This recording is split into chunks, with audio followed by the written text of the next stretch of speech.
Lesson 8 video संख्या आपकी 3 है।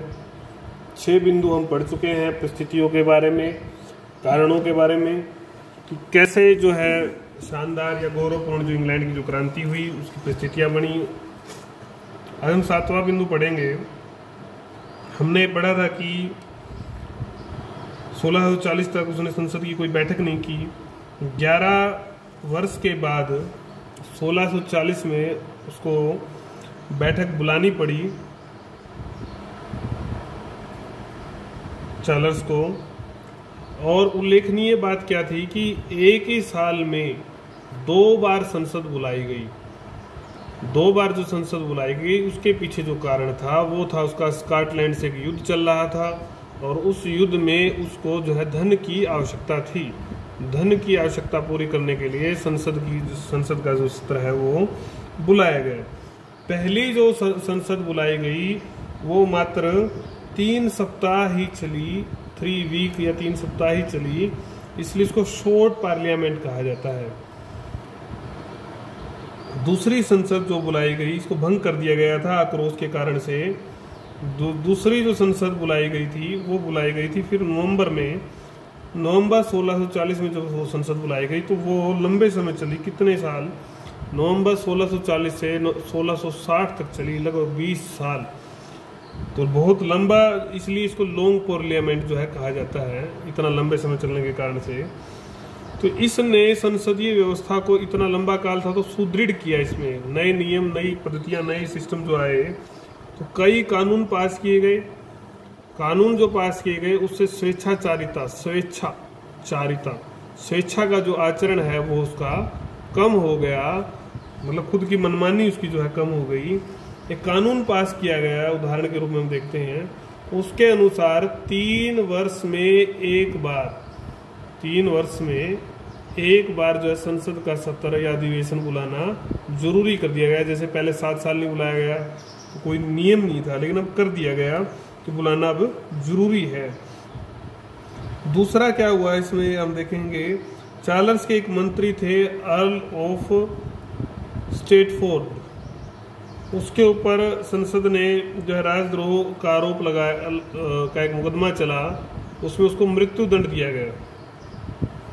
और शासक की जो क्रूरता के एक प्रतीक थे, न्यायालय थे, अलग से चलते थे जिनको बोला जाता था स्टार चैम्बर न्यायालय थे ये। इसमें शासक के कानून मर्जी चलती थी तो इन पर भी प्रतिबंध लगाकर इनको बंद कर दिया गया। मतलब शासक पर अंकुश लगना शुरू हो गया था। लॉन्ग पार्लियामेंट का ये इतना बड़ा एक महत्व इसमें था।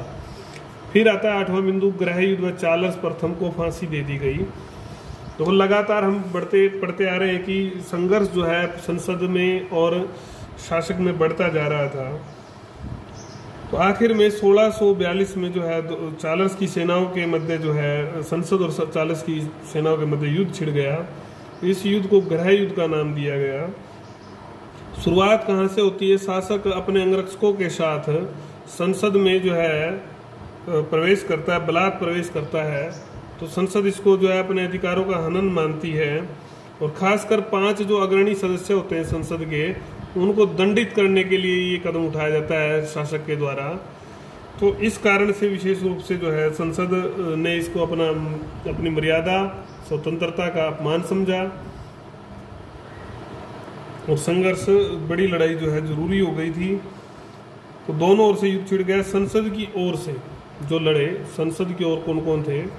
व्यापारी, व्यवसायी, छोटे भूमिपति, छोटे बड़े भूमिपति जो होते हैं वो शासक की ओर होते हैं। और एक प्यूरिटन क्या था? जो धर्म था, ईसाई धर्म था, उसकी एक शाखा थी, अपने आप को शुद्धतावादी मानते थे। तो ये जो अनुयायी थे, ये संसद वाले जो लोग थे ये इसकी तरफ से थे। तो ये एक तरफ थे। दूसरी तरफ शासक की ओर कौन थे? बड़े भूमिपति। और धर्म की अगर हम बात करें तो धर्म में वहाँ के जो थे उसके साथ वो थे एंग्लिकन एक और धर्म, इसी ईसाई धर्म की एक शाखा थी वहाँ पर, इंग्लैंड में विशेष रूप से विकसित हुई। तो इसकी तरफ से ये थे। इनमें भयंकर संघर्ष रहा। वैसे तो अगर हम बात करें तो आपको ये लगेगा कि ये धार्मिक राजनीतिक संघर्ष था, विशेष रूप से धार्मिक संघर्ष नजर आएगा प्यूरिटन और एंग्लिकन के बीच में। लेकिन ये आड़ ली गई थी धार्मिक धर्म की, तो जबकि ये राजनीतिक ही संघर्ष था, पूरी तरह से वैधानिक संघर्ष था, शक्ति का बंटवारे का संघर्ष था, युद्ध था। इसको इतिहास में जो है प्यूरिटन क्रांति भी कहा जाता है, विशेष रूप से प्यूरिटन लोगों ने की, तो इसलिए इसको प्यूरिटन क्रांति भी इसका नाम इतिहास में दिया गया है। संसद की न्यू मॉडल सेना, संसद की सेना का क्या नाम आया देखो आप, न्यू मॉडल सेना। न्यू मॉडल सेना ने जो 1646 में शासक को हरा दिया था, तत्पश्चात संसद व उसकी सेना में ही फूट पड़ गई थी। फूट पड़ने की वजह क्या थी? जो प्यूरिटन थे उसके धर्म को लागू करने की बात किसी तरह से उसने कहा, राजा ने, कि तैयार हो गया कि इंग्लैंड और स्कॉटलैंड में काल्विन प्रेस्बाइटेरियन धर्म को राजधर्म बना दे, जो कि प्यूरिटन धर्म की एक शाखा थी। तो उससे कुछ लोगों को लगा, कुछ सेना को लगा, न्यू मॉडल सेना को, कि भाई शासक मान लेगा। तो फूट पड़ने का लाभ उठाकर जो है शासक ने हमला कर दिया, उसको एक मौका मिल गया हमले का, और उस मौके को उसने बुलाना चाहा। लेकिन ऑलिवर क्रॉमवेल जिसने आगे शासन किया, ऑलिवर क्रॉमवेल का जो कि सेना का नेतृत्व संभाले हुआ था न्यू मॉडल सेना का, उसने परास्त कर दिया शासक को, परास्त कर उसको गिरफ्तार कर लिया गया 1648 में। खून खराबे के लिए उसको उत्तरदायी ठहराया गया। और रंप संसद थी, उसको क्या बोलते थे उस समय, रंप संसद जो थी, उसने शासक को मृत्युदंड की जो है सजा दी। और 30 जनवरी 1649 को उसको फांसी दे दी गई चार्ल्स को। लॉर्ड सभा, जो बड़े लोगों की सभा थी, वो भंग कर दी गई थी। इस तरह से गणतंत्र की जो स्थापना होती है इंग्लैंड में, और 1653 तक आगे जो है रंप संसद का शासन रहेगा। उसके बाद रंप संसद को जो रंप संसद है उसका शासन रहेगा। लेकिन 1653 के बाद क्रॉमवेल, जो कि संसद में भी मुख्य भूमिका निभा रहा था, वो व्यक्ति भयभीत होकर, आशंकित होकर कि संसद कहीं जो है राजतंत्र का पक्ष दोबारा ना ले ले, जो है संसद को भंग कर देता है। और भंग करके लॉर्ड प्रोटेक्टर एक नया पद का नाम लेके आता है, की हैसियत से वो शासन जो है करता है 5 साल, सत्ता हाथ में ले लेता है। 2 बार आना कि उसने संरक्षक, 2 बार 1654 में एक संसद उसने बना दी, प्रोटेक्टर संसद बना दी ब्रह्म संसद की बजाय।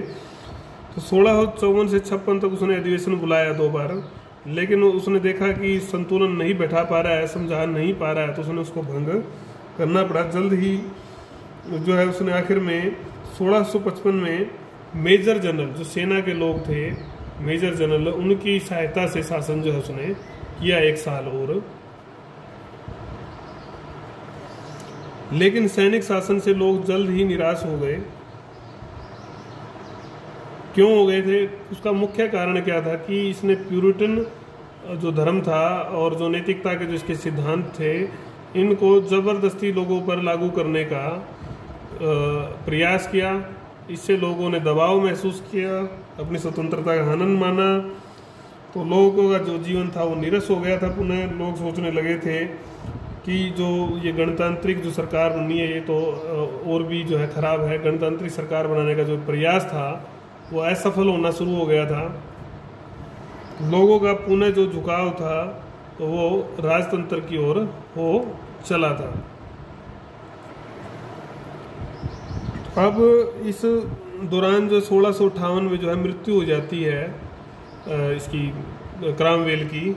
क्रॉमवेल की मृत्यु के साथ ही जो है एक अध्याय जो है समाप्त होता है। सैनिक तानाशाही का शासन का जो है अंत हो जाता है। सैनिक तानाशाही का एक जो चैप्टर है वो अंत हो गया। उसके बाद इसका जो बेटा था, इसका बेटे रिचर्ड को जो है सैनिक और उसका संरक्षक जो है उसका उत्तराधिकारी मानकर जो है स्थापित किया जाता है।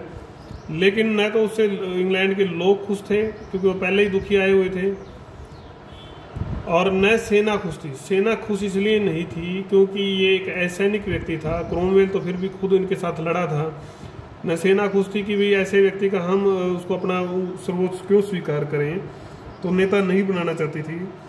तो कुल मिलाकर गणतंत्रवादी और राजतंत्रवादी दोनों ही जो है निराश थे, दुखी थे और नई व्यवस्था की ओर देख रहे थे, दुखी हो चुके थे। और रिचर्ड भी भांप चुका था कि भाई ये मामला जो है खराब होने वाला है। तो असैनिक और सैनिक विवाद जब देखा उसने कि बढ़ रहा है, तो उसने पद त्याग कर वो देश छोड़कर चला गया।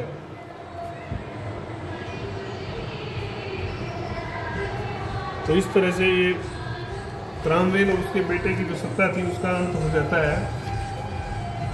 इसके बाद हम पढ़ेंगे पुनः स्थापना। अब झुकाव तो लोगों का हो ही चुका था राजतंत्र की ओर, तो उसी राजतंत्र की दोबारा स्थापना होती है। पुनः स्थापना वह राजतंत्र की स्थिति क्या होती है, जब स्थापना हो जाती है तो क्या स्थिति होती है राजतंत्र की उस काल में, स्थापना होने के बाद और उसकी स्थिति के बारे में बात करेंगे। तो पुनः मौका मिल गया उस अराजकता में, राजतंत्र को पुनः मौका मिला। तो हालांकि जो स्थिति बाद में और भी जो है धीरे धीरे जो रिचर्ड के काल में, रिचर्ड के चले जाने के बाद अराजकतापूर्ण स्थिति हो गई थी। उस अराजकतापूर्ण के माहौल में दो जो सैनिक अधिकारी थे बड़े, उन अधिकारियों ने, उनके नाम थे जनरल मोंक और जनरल फेयरफैक्स, उन्होंने चार्ल्स द्वितीय से संपर्क साधा। जो स्टुअर्ट वंश के राजकुमार थे चार्ल्स द्वितीय, उनसे संपर्क साध उनको मना कर तैयार कर लिया कि भाई आप जो है गद्दी को जो है संभालिए, शासन को संभालिए। चार्ल्स द्वितीय ने ब्रेडा घोषणा के बाद, ब्रेडा एक घोषणा थी, ब्रेडा घोषणा के बाद, ब्रेडा वह स्थान था जहां शासक रह रहा था। इसमें चार्ल्स प्रथम को फांसी देने वाले को छोड़कर सामान्यतः सभी को समाधान देना स्वीकार किया गया। न्यू मॉडल सेना के सैनिकों को बकाया वेतन राशि चुकाकर सेना को भंग कर दिया गया था। न्यू मॉडल सेना जो संसद की सेना थी, लोगों की सेना थी, उसको अब बकाया जो वेतन था उसको भंग करना जरूरी था, क्योंकि अब राजतंत्र आने वाला था।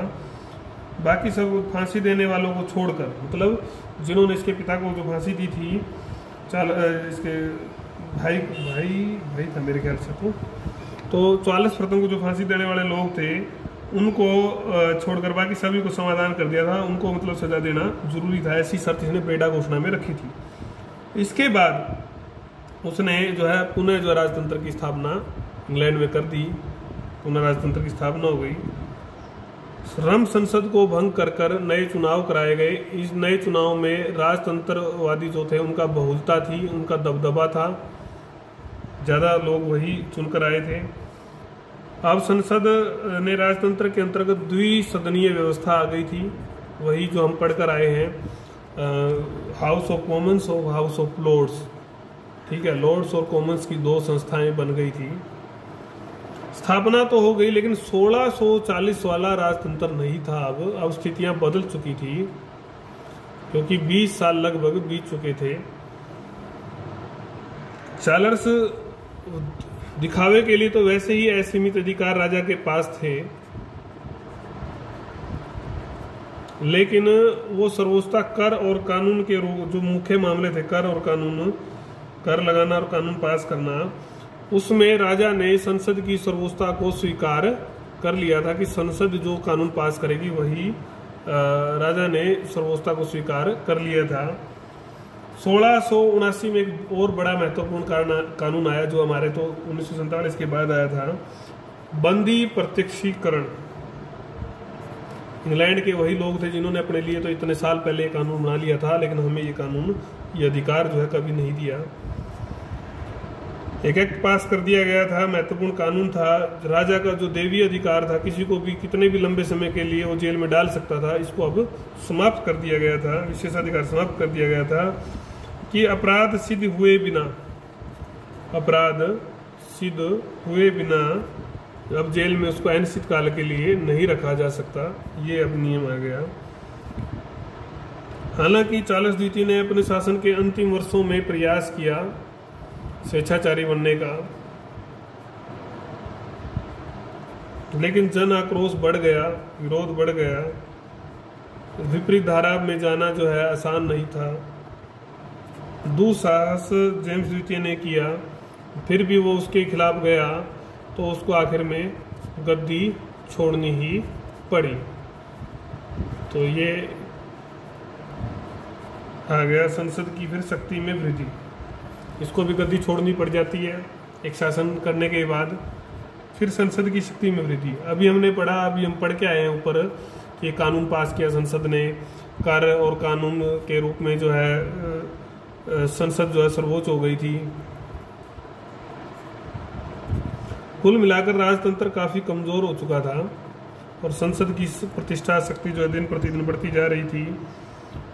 देखो, चार्ल्स द्वितीय को गद्दी पर बिठाने वाली भी संसद थी और उतारने वाली भी है, ठीक है। और संसद ही थी जिसने इसके ऊपर काफी सारे अंकुश लगाए थे। आर्थिक अनुदान अगर कोई देना था राजा को, आर्थिक अनुदान, इसके लिए भी वो पूरी तरह से संसद पर ही निर्भर था। ऐसा नहीं था कि वो कोई भी घोषणा कर जो है अनुदान दे सकता था, कर भी नहीं लगा सकता था, ना ही कोई कानून बना सकता था। अब 3 साल में जो है अधिवेशन भी बुलाना जरूरी हो गया था। कई कानून जो है राजा की शक्ति के विरुद्ध बन गए थे। 1679 में जो शासन की आय व्यय का निरीक्षण भी जो है अधिकार जो है किया जाने लगा था।